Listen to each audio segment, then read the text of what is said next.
Hiram Bingham scrambles up a final muddy ridge above Perus Urubamba River in 1911, hunting for a lost Inca capital, and instead finds the ruins of Machu Picchu already farmed by a Quechua family who never lost it at all.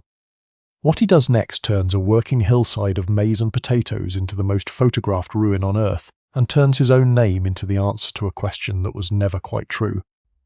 The stones he finds that day were cut by hand 5 centuries earlier for an emperor who wanted a private retreat above the clouds, not a secret hidden from history. The story of how the world learned about Machu Picchu is not a story of discovery in the way the word usually means it. It is a story about who gets credit for finding a place other people never left, about a scientific expedition that doubled as a magazine assignment, and about 100 years spent returning what that expedition carried away. Rain has been falling on the Urubamba Valley for 3 days, and the trail above the river has turned to a paste of red clay that swallows a boot to the ankle.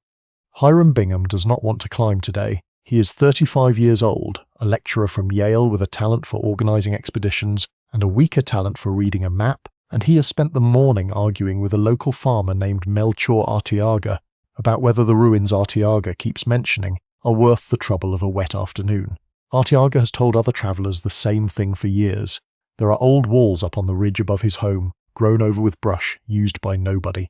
Bingham offers him 50 cents, silver, and Arteaga agrees to lead him up. They cross the river on 2 logs lashed together, inching across on hands and knees above the brown current, and then climb through wet forest so steep that Bingham later admits he was glad no one from Yale could see how undignified the scramble looked. Near the top, a small boy meets them. His name is Pablito, the son of a farmer named Toribio Rechate, and he has grown up on this mountain the way other children grow up beside a schoolyard, running its terraces before he could read. Pablito's family and a second family named Alvarez have been farming here for years, planting maize and potatoes in soil terraced by hands other than their own, in fields walled by stone their own grandparents did not lay. Bingham later writes that the Rechate and Alvarez households seemed entirely unimpressed by the ruins around them. The walls were simply where they lived, a fact of the landscape the way a hillside or a spring is a fact of the landscape. Pablito leads Bingham further up, past the family's cleared garden plots, into forest so thick with vines and roots that the older stonework beneath it is invisible, until a hand happens to brush the surface and finds it is not bark but cut granite. Bingham pushes aside a curtain of hanging moss and finds a wall of stone blocks fitted together so precisely that no mortar was ever needed to hold them, each edge shaved to meet its neighbour at an angle no modern quarryman would attempt with hand tools. He follows the wall and finds another, then a curved foundation unlike anything he has seen in earlier weeks of searching Perus backcountry, its stones following the natural curve of a boulder beneath them rather than fighting it. He does not yet understand what he has found. He does not know its name, its builder, or its age. He knows only that it is larger, better preserved, and more finely built than anything he set out from Cusco expecting, and that the family living beside it has simply never thought to mention how remarkable it was. That afternoon, standing in the rain among walls higher than a man, Bingham begins sketching in a small notebook, and the sketch becomes the first page of a story that will not end for 100 years. Hiram Bingham did not train as an archaeologist, and he did not pretend otherwise. He taught South American history at Yale, had ridden across Venezuela and Colombia retracing Simon Bolivar's route on an earlier expedition, and had built a reputation less for careful excavation than for a rare gift at organising men, mules, and money into a journey that reached places other academics only wrote about. What drove him to Peru in 1911 was a specific historical puzzle rather than a general love of ruins. The last refuge of the Inca resistance, a city called Vilcabamba, where the Emperor Manco Inca and his sons had held out against Spanish rule for decades after the fall of Cusco, had never been located by modern explorers. 16th century chronicles described it vividly, but no one alive in 1911 could say where in the tangled eastern slopes of the Andes it actually stood. Finding it would be the kind of discovery that made careers, and Bingham, ambitious and restless in his mid-30s, wanted very badly to be the one who made it. He assembled the 1911 Yale Peruvian expedition with that single goal in mind, and he did not assemble it cheaply. Yale University lent its name and a small stipend. The National Geographic Society, then a young organisation eager for exactly this kind of publicity, contributed funding in exchange for the rights to the story. Bingham's own wife, Alfreda Mitchell, granddaughter of the founder of Tiffany & Company, quietly covered a considerable share of the costs herself, a fact Bingham rarely advertised in his own later writing. He recruited a small team of specialists rather than fellow historians: Harry Foote, a Yale chemist with a side interest in natural history; William Irving, a physician; and Kenneth Heald, an engineer trained to survey and map terrain precisely, since no expedition claiming a discovery could afford to be vague about exactly where that discovery stood. They travelled by rail and mule from Cusco down into the Urubamba Valley, following a route earlier travellers and missionaries had used for years, stopping at haciendas and asking local farmers, as explorers in the region routinely did, whether they knew of any old ruins nearby. It was this habit of asking, more than any surveying instrument, that put Melchor Artiaga's name in front of Bingham on the morning of July 24. Bingham did not stumble onto Machu Picchu through wilderness instinct. He found it because he had made a practice of listening to the people who already lived in that landscape, and because one of them, for the price of a coin, finally agreed to show him what he had been asking about for days. The irony of that fact would take decades to become fully clear, but it was present from the very first morning.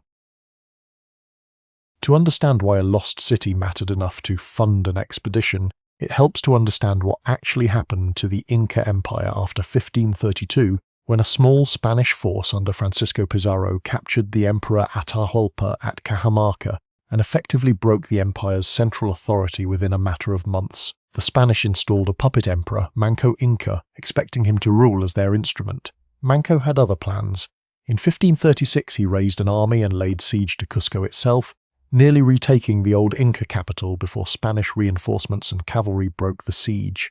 Rather than surrender, Manco withdrew his court and his remaining forces deep into the forested eastern slopes of the Andes, into a region the Spanish found difficult to reach and harder still to hold. There, in a remote settlement the chronicles called Vilcabamba, Manco and his successors built a functioning neo-Inca state that lasted, by most accounts, for 36 years after the fall of Cusco. It had its own court, its own administration, and its own periodic raids against Spanish settlements in the valleys below.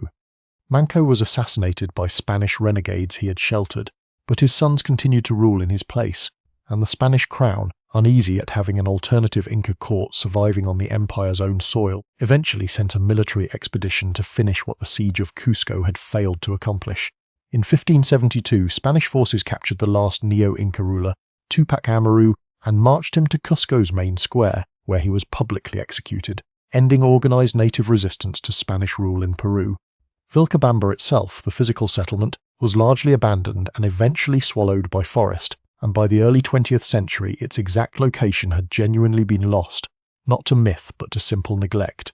Chroniclers had written detailed descriptions of the journey to reach it, the buildings it contained, and the court that had lived there, but 2 centuries of jungle growth and shifting place names had made those descriptions nearly impossible to match to any specific site. This was the puzzle Bingham set out to solve in 1911, and it is worth being precise about what he was actually looking for. Not a beautiful mountain estate, but the last political capital of a defeated empire, a place whose significance lay in resistance and defeat rather than in architecture or scenery. Whatever he found on the ridge above Artiaga's farm, he assumed almost immediately that it had to be that place because it was the only kind of discovery he had travelled to Peru to make. Manco's decision to withdraw rather than negotiate was not obvious at the time. Spanish captains offered terms more than once, hoping to end a costly siege of terrain they barely understood, and other Inca nobles urged accommodation, arguing that survival mattered more than sovereignty. Manco refused, and the choice split his own court before it ever reached the Spanish. Some relatives crossed over and accepted Spanish patronage in Cusco, taking new titles and new loyalties, while others followed Manco into the forest, with nothing guaranteed but distance from the men who had broken the empire. That division inside one family would echo for generations, since the descendants who stayed in Cusco eventually became informants and interpreters for the very expeditions that later went looking for Vilcabamba. Life inside the Neo-Inca state was not a simple continuation of the old empire either. Vilcabamba's court kept Inca ritual calendars and administrative titles, but its economy ran on raiding parties and tribute extracted from nearby valleys, rather than the vast road and storehouse network that had once supplied Cusco. Spanish chroniclers who visited under truce described a functioning if diminished capital, with its own temple, its own garrison, and its own record keepers maintaining knotted cords called quipu to track goods and obligations, a system the Spanish never fully learned to read. When the final Spanish expedition came in 1572, it came prepared with veteran soldiers and local guides who knew the forest paths as well as Manco's own men did. Tupac Amaru fled downriver rather than surrendering the capital, and was caught only after a chase of several days, a detail that later writers softened into a cleaner story of capture at Vilcabamba itself. The distinction mattered later because it meant Vilcabamba's exact final layout, its buildings and its defences, was recorded mostly from memory and hearsay rather than from a siege fought in front of witnesses who wrote things down on the spot. What Bingham had actually found was not Vilcabamba, and it was not a hidden refuge of any kind. Modern archaeological and historical study has established that Machu Picchu was built around the middle of the 1400s, under the Emperor Pachacuti, the same ruler credited with transforming a regional Cusco chiefdom into the expansive Inca state that would eventually stretch along the length of the Andes. Rather than a defensive stronghold, the site functioned as a royal estate, a private retreat where the emperor and his court could travel from the political demands of Cusco to a location built specifically for comfort, ceremony, and agricultural experimentation on land the imperial family personally controlled. Its architecture reflects that purpose in 100 small decisions.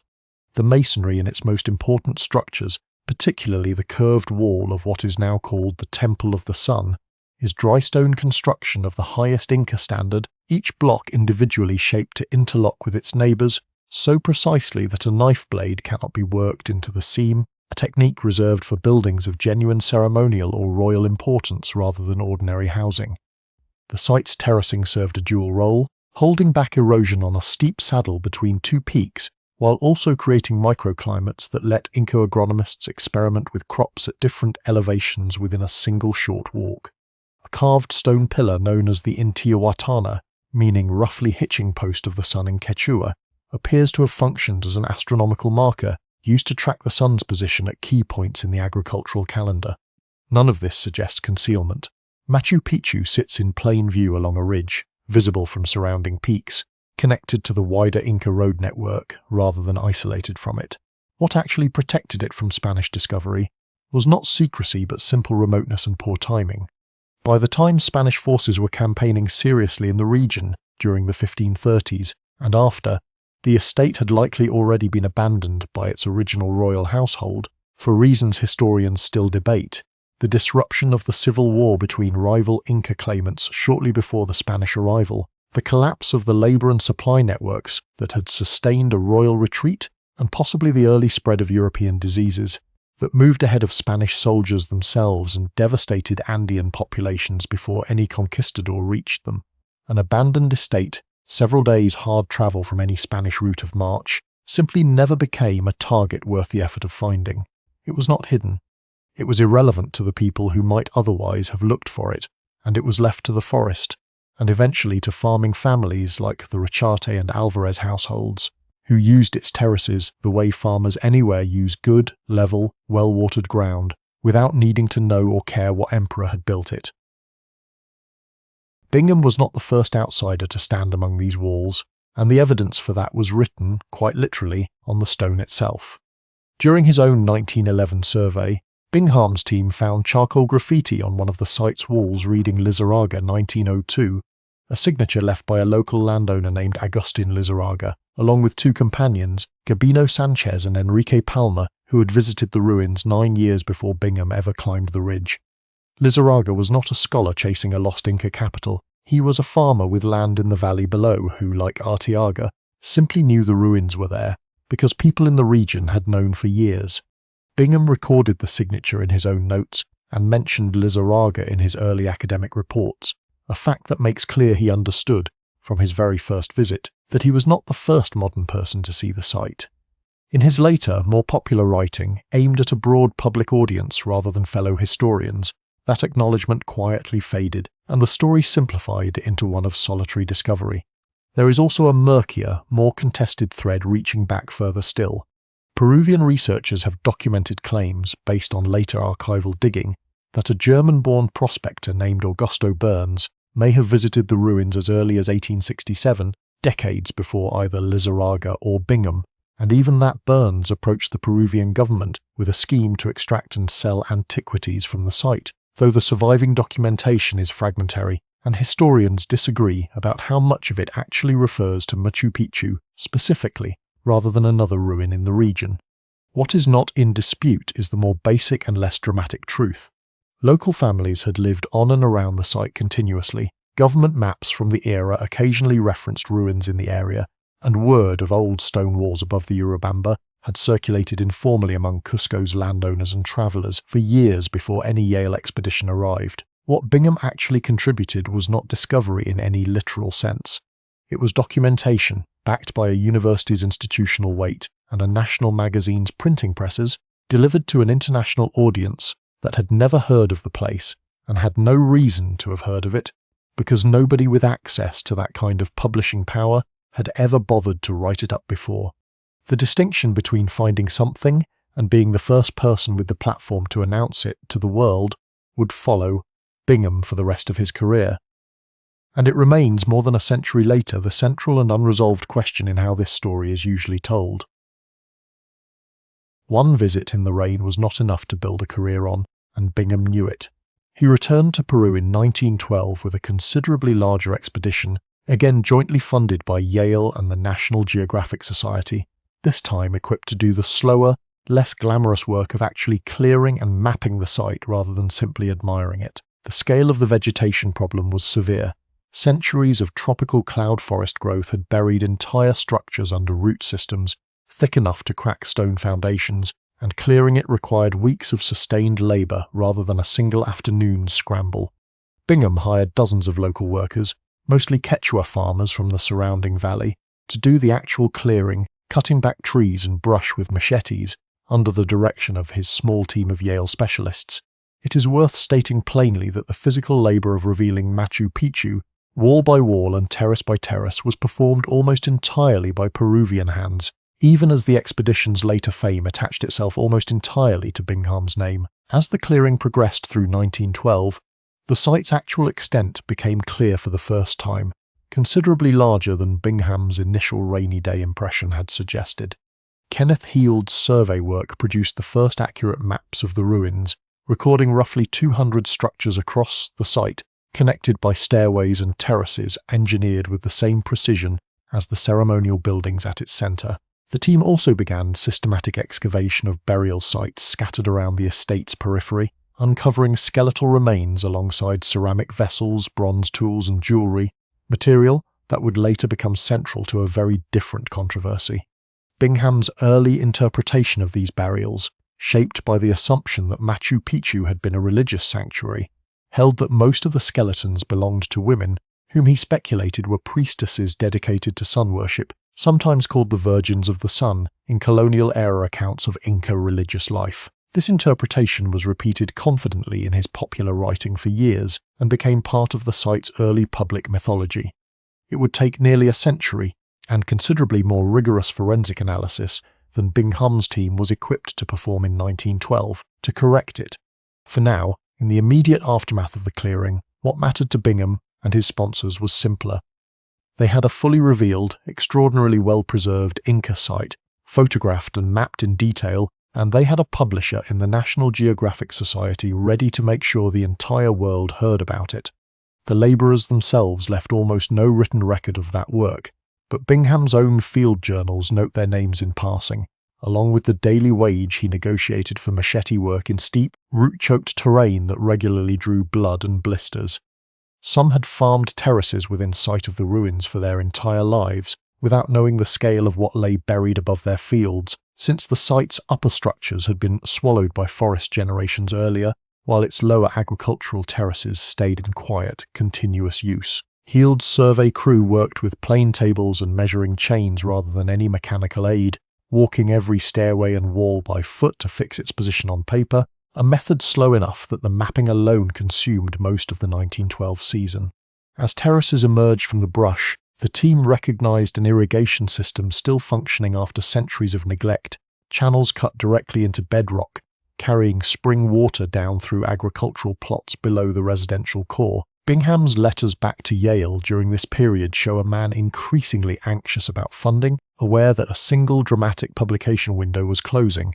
and that the National Geographic Society's appetite for photographs would not last indefinitely. He pressed his surveyors to finish faster than the terrain reasonably allowed, a pressure that would later show in how quickly and confidently he published interpretations his own excavation notes did not fully support. The burial goods pulled from the periphery sites during this same season, plain ceramic jars, worked bronze pins, unremarkable in isolation, would eventually matter more to historians than anything Bingham photographed at the ceremonial centre,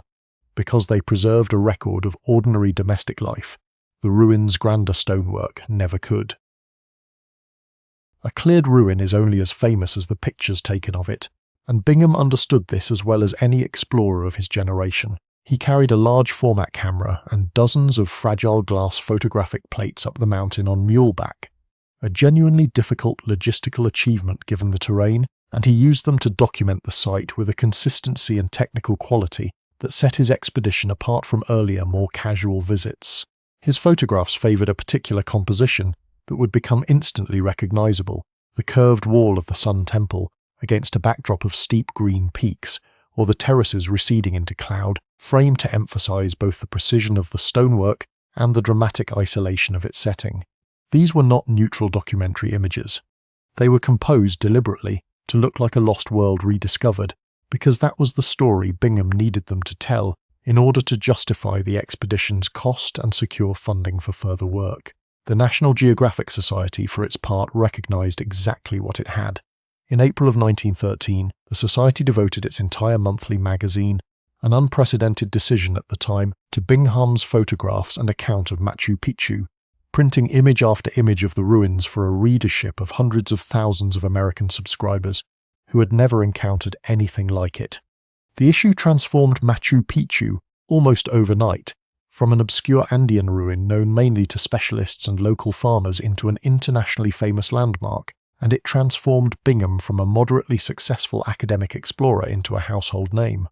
Later biographers and historians examining the same evidence have noted a persistent tension in how Bingham told the story across different audiences. His academic reports to Yale were relatively careful about crediting Artiagus' guidance and acknowledging Lizarragas' earlier visit, while his popular writing, aimed at magazine readers and eventually a best-selling book titled Lost City of the Incas, increasingly framed the discovery as a solitary act of explorers' intuition, downplaying the local knowledge that had made it possible in the first place. This was not necessarily conscious dishonesty, so much as the ordinary distortion that happens when a true, complicated story is repeatedly simplified for an audience that wants a hero rather than a committee.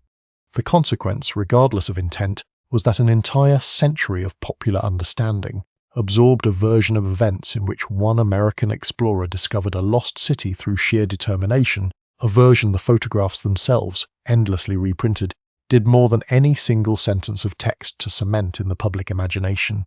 Bingham's plates required exposures measured in seconds rather than fractions of a second, meaning every human figure in his photographs had to hold still against a landscape that refused to, mist drifting through frame after frame regardless of instruction.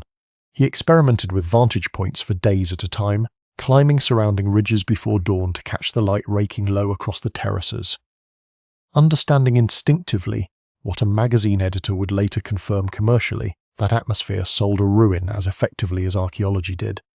The National Geographic Society's editors, reviewing his submitted plates in Washington, reportedly debated how much text the issue actually needed, since the photographs carried the narrative on their own, with almost no captioning required beyond simple location and scale. Subscriber letters that survive in the Society's archives from the months following April 1913 describe readers cutting individual images out of the magazine to frame or mail to relatives, an unusual response for what was at the time a fairly modest specialist publication aimed at an educated but limited readership. The issue's success prompted the Society to fund Bingham's subsequent 1914 and 1915 seasons directly, tying his career and its editorial fortunes together for the remainder of the decade. Later scholars comparing Bingham's private correspondence to his public lectures have documented a widening gap. In letters to colleagues, he acknowledged real uncertainty about dating and function, while on the lecture circuit that funded his growing family and reputation, the same uncertainties hardened into confident assertion. That gap, small at first, would compound for decades, since every reprint of his photographs carried the confident version forward, while the private doubts stayed buried in university archives few readers would ever consult.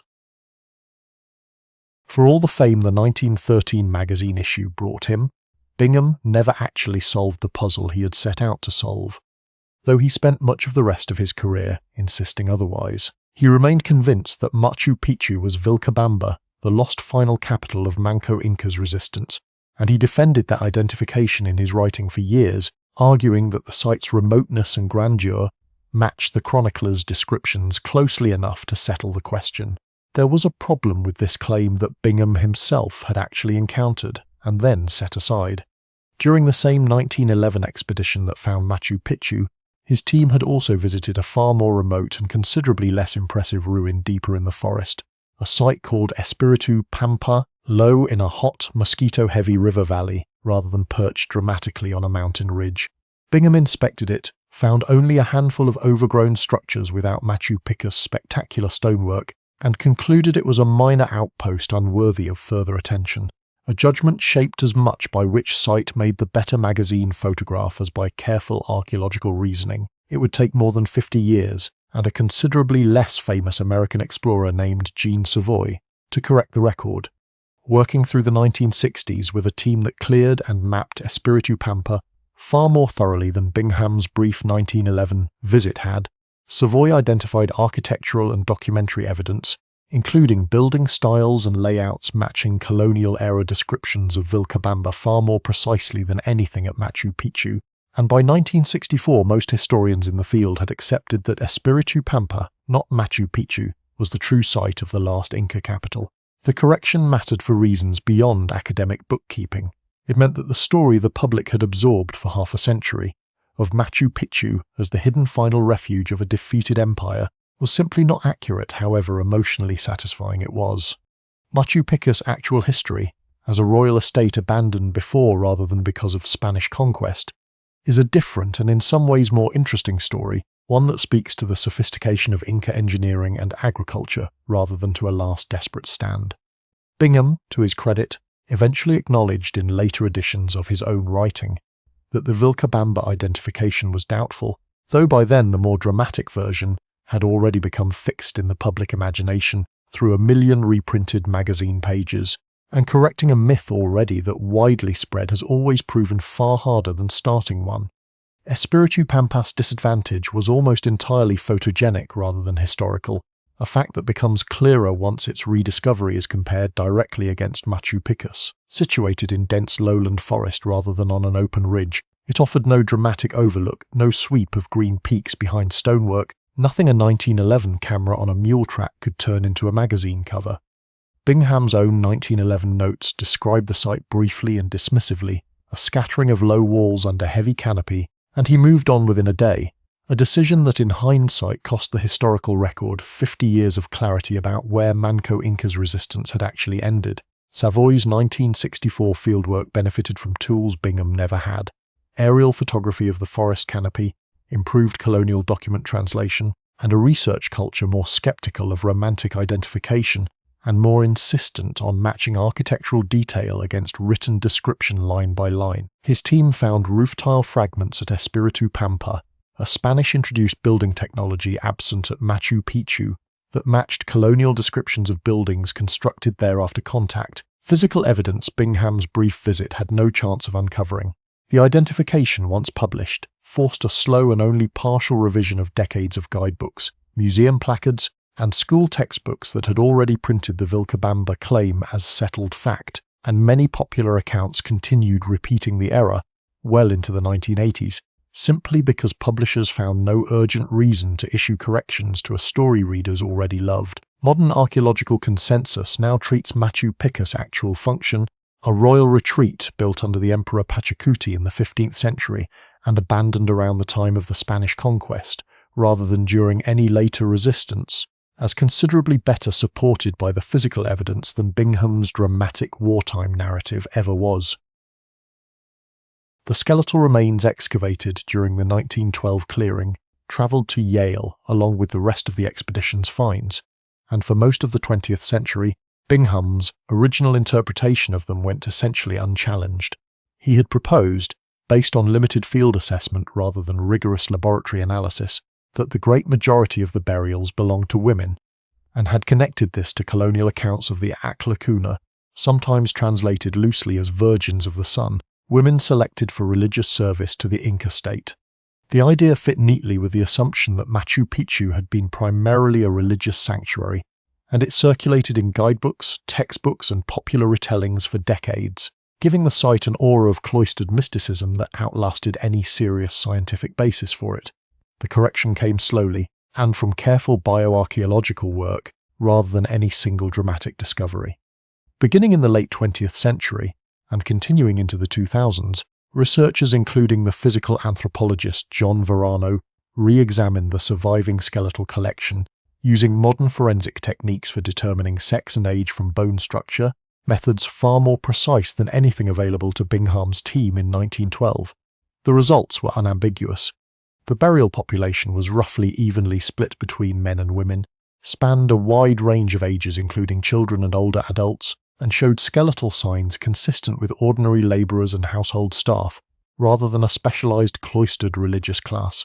In other words, the people buried at Machu Picchu appear to have been the everyday population that ran the estate, retainers, servants and workers who maintained the terraces, kitchens, and storehouses that supported the emperor's court during its visits alongside their families.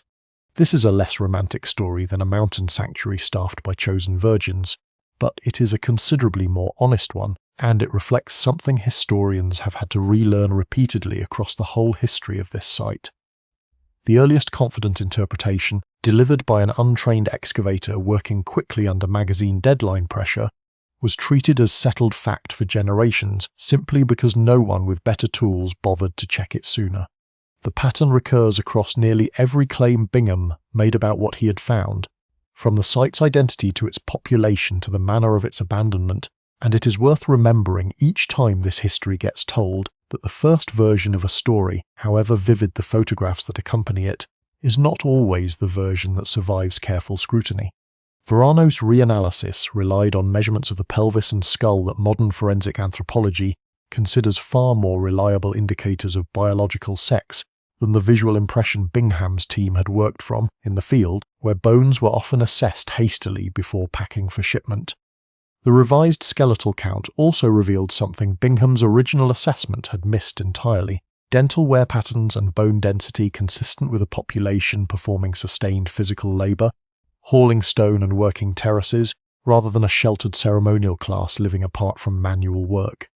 Isotopic analysis of the bones, conducted decades after excavation, using techniques unimaginable in 1912, showed dietary signatures matching people who had grown up in multiple different regions of the Inca Empire, suggesting Machu Picchu staff had been drawn from across a wide geographic area, likely through the Inca state's practice of rotating labour obligations rather than through any single local recruitment. This detail reframed the site yet again, less a mystical enclave, and more an administrative outpost staffed through the same labour systems that built roads and terraces throughout the empire. Yale retained custody of the skeletal collection for most of the 20th century, which is in part how the reanalysis became possible at all, since the bones remained physically available for study, using instruments and standards that did not exist when they were first removed from the ground. That same custody, though, sat at the centre of the ownership dispute building throughout the same decades, a tension between scientific benefit and cultural grievance that neither side could resolve simply by pointing to the other's legitimate claim. Alongside the skeletal remains, Bingham's expeditions of 1911-1912 and a further return in 1914 and 1915 removed thousands of individual objects from Machu Picchu and the surrounding valley. Ceramic vessels, bronze tools, jewellery, obsidian and stone implements and fragments of textile, all packed into wooden crates and shipped, first by mule, then by rail, and finally by sea to Yale University in New Haven, Connecticut. The legal basis for this removal was a set of permits granted by the Peruvian government, which at the time saw considerable prestige value in hosting a Yale-sponsored, National Geographic-backed expedition and was eager to cooperate. The exact terms of those permits, however, would become the centre of a dispute that outlasted every person originally involved in negotiating them. Peru's government maintained, particularly from the later 20th century onward, that the objects had been sent to Yale on loan for study and eventual return, a position supported by language in some of the original permit documents, specifying that the Peruvian government retained ultimate ownership and reserved the right to request the collection back. Yale, for its part, argued for decades the ambiguities in the historical record, along with the sheer passage of time and the university's investment in conserving and cataloguing the material, complicated any simple return, and that at least some portion of the collection had been legitimately acquired rather than merely borrowed. The dispute simmered for most of the 20th century without serious resolution, largely because Peru lacked the diplomatic leverage and Yale lacked any strong incentive to revisit an arrangement that had stood, unchallenged in practice, for generations. What changed, starting in the early 2000s, was a shift in both international norms around cultural repatriation and Peru's own political will to press the issue seriously, eventually escalating to formal government pressure, public advocacy campaigns within Peru, and the threat of legal action in American courts. The wooden crates that had carried these objects north in 1912 became, by the early 21st century, a kind of shorthand in Peruvian public discourse for a broader grievance, a century in which a foreign university had held, studied, and in some cases displayed material excavated from a site most Peruvians had never had the resources or platform to study or publicize themselves. Resolving that grievance would take another decade of negotiation, and it would not be settled by historians or archaeologists at all, but by university administrators and heads of state.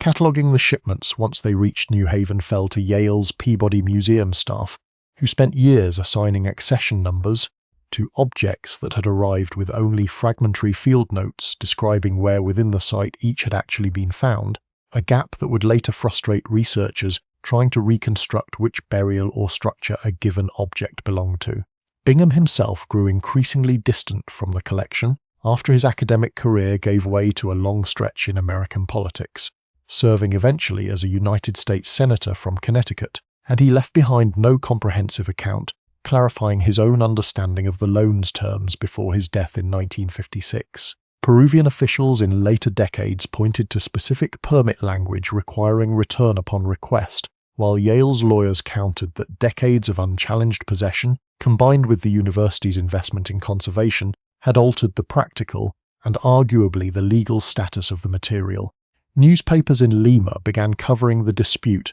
more aggressively through the 1990s, often alongside broader national conversations about foreign institutions holding Peruvian cultural property, including disputes over textiles and mummies removed by other expeditions entirely. So Machu Picchu's crates became one visible example within a much larger pattern rather than an isolated grievance. Yale did, during this period, lend a portion of the collection back to Peru temporarily for a touring exhibition, a gesture that satisfied almost no one, since it implicitly acknowledged Paris' claim to the material while stopping well short of a permanent transfer. That partial gesture, more than outright refusal, arguably hardened Peruvian public opinion further, since it demonstrated the objects could safely travel and be displayed without harm, undercutting Yale's own arguments about the risks of complete return.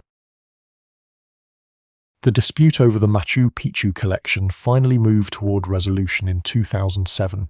when Peru's government, under increasing domestic political pressure ahead of the site's approaching 100th anniversary as an internationally known landmark, formally requested the return of the entire collection and signalled willingness to pursue the matter through American courts if Yale did not cooperate. Yale initially proposed a compromise, offering to return a portion of the objects while retaining others for continued research, an offer Peruvian officials and much of the Peruvian public rejected as insufficient, treating the collection as a single, indivisible piece of national patrimony rather than a set of specimens to be divided by negotiation. Public pressure inside Peru intensified through 2008 and 2009, including formal legal action filed by the Peruvian government in United States federal court and a broader public campaign that framed the dispute in terms of national dignity rather than narrow legal technicality. Faced with the prospect of a prolonged, expensive, and reputationally damaging legal battle, Yale's administration, under considerable pressure from its own alumni and from international academic opinion increasingly sympathetic to source country repatriation claims, agreed in 2010 to a comprehensive settlement. Under the agreement, negotiated directly between Yale and the government of Peru under President Alan Garcia, the university committed to returning the entire collection, all several thousand objects, along with supporting research materials, to Peruvian custody.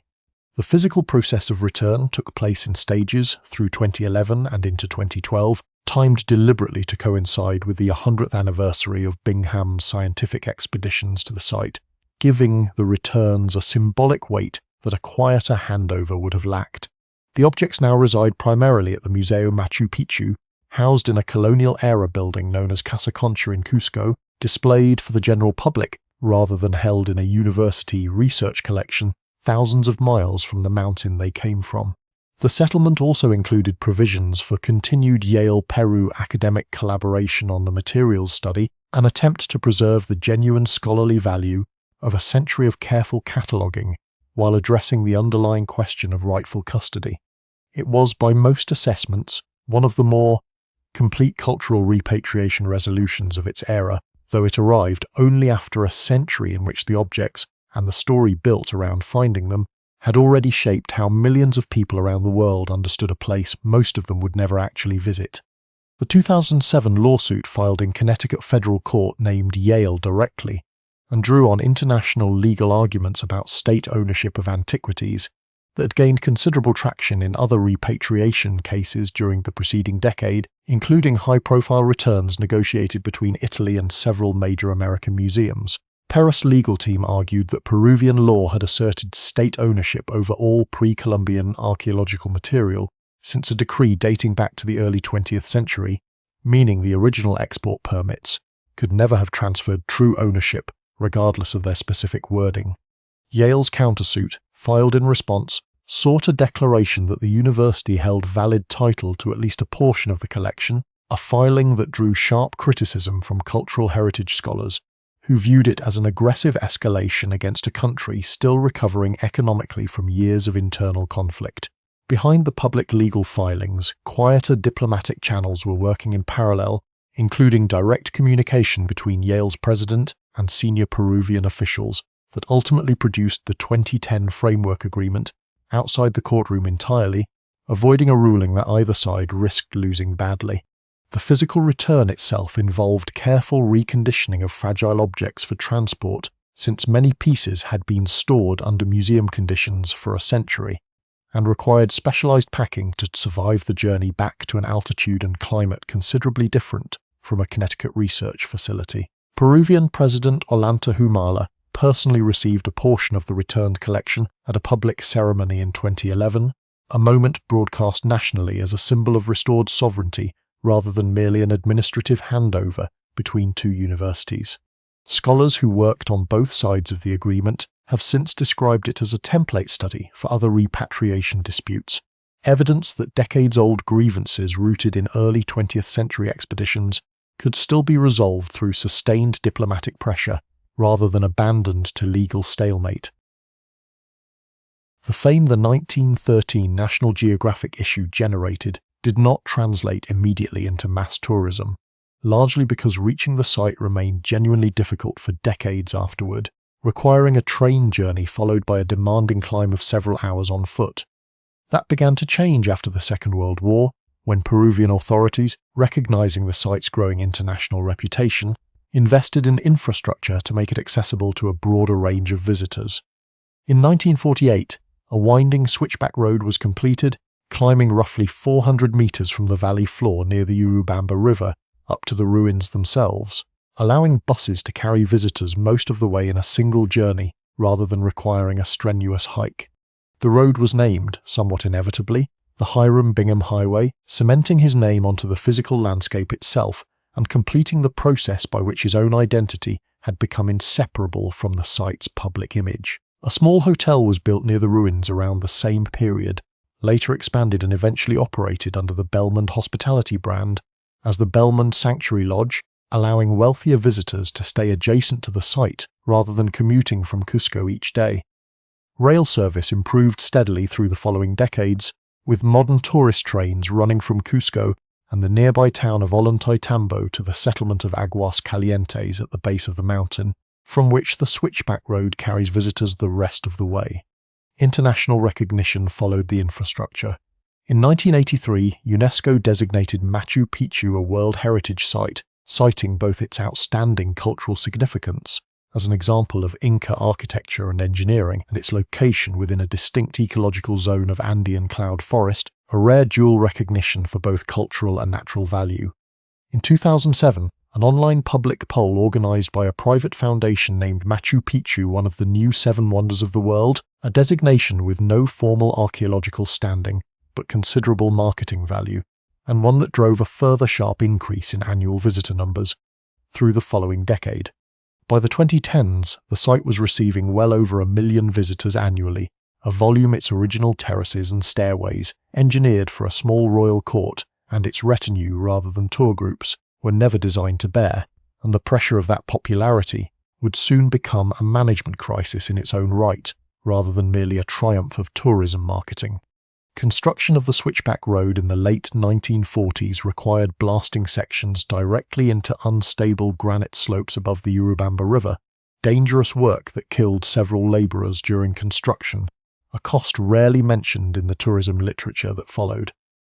Early bus service along the finished road was irregular and weather-dependent, since heavy rains frequently triggered small landslides that closed sections for days, a vulnerability the route has never fully engineered away, even after repeated repairs across subsequent decades. Aguas Calientes itself grew from a small rail work camp into a dense tourist town almost entirely because of the road and rail combination, its hotels, restaurants, and souvenir shops expanding with little centralized planning through the late 20th century, a pattern of unregulated growth that would later worry the same UNESCO officials who had celebrated the site's 1983 designation. The Bellman Sanctuary Lodge's construction, directly adjacent to the ruins, drew criticism even at the time from archaeologists who argued that any permanent structure so close to the protected zone set a troubling precedent, criticism that proved prescient as later development proposals cited the hotel's existence as justification for further construction nearby.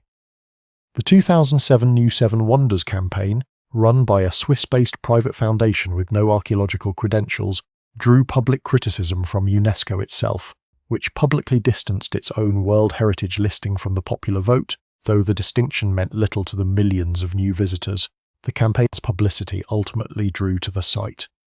By the mid-2010s, Cusco's regional government was drawing a majority of its tourism revenue either directly or indirectly from Machu Picchu visitors, a dependence that gave local authorities strong incentive to keep visitor numbers climbing, even as conservationists warned the site's stonework was approaching a genuine structural breaking point. The same qualities that made Machu Picchu internationally famous, its delicate high-altitude stonework and its narrow ridgetop setting, made it poorly suited to absorb the crowds its fame eventually attracted. By the early 2000s, conservationists and UNESCO officials were raising formal concerns about physical erosion of the site's stairways and terraces under sustained heavy foot traffic, along with landslide risk on the surrounding slopes worsened by unregulated construction in the tourist town of Aguas Calientes below. Peruvian authorities faced a genuinely difficult balancing act. Tourism revenue from the site had become a significant contributor to the regional Cusco economy, supporting thousands of jobs in transport, hospitality, and guiding, while unrestricted visitor numbers threatened to damage the very structures that revenue depended on. The response, developed gradually and adjusted repeatedly over roughly 2 decades, involved a series of increasingly structured access controls. Peru introduced a daily visitor cap, initially set loosely and later tightened to a fixed number in the low thousands, along with a system of timed entry slots and mandatory licensed guides, intended to spread visitors across the day, rather than allowing the site to become overwhelmed during peak morning hours.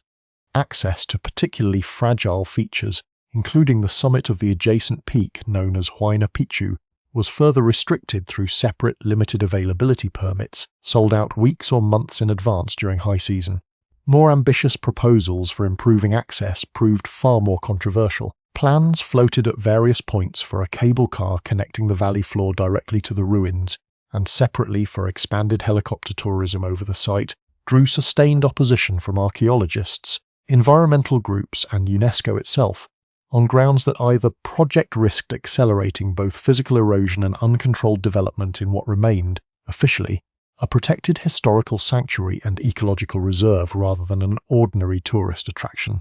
Both sets of proposals were ultimately abandoned or shelved in the face of that opposition, a rare instance in the site's modern history where commercial development pressure did not simply override conservation concerns.